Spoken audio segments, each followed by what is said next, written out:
إذا كنت تود متابعة هذه المباراة اضغط لايك للفيديو واشترك في القناة وفعل الجرس، وأهم شيء تابع الفيديو إلى النهاية.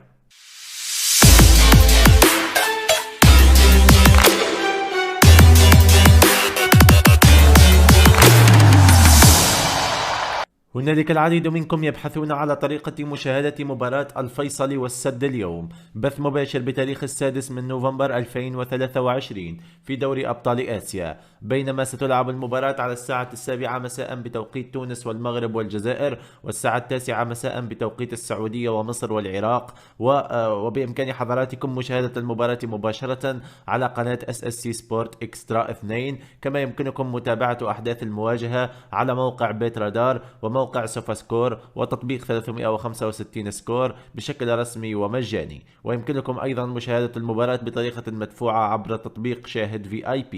شاركونا توقعاتكم لنتيجة المباراة في قسم التعليقات، وفرجة ممتعة للجميع.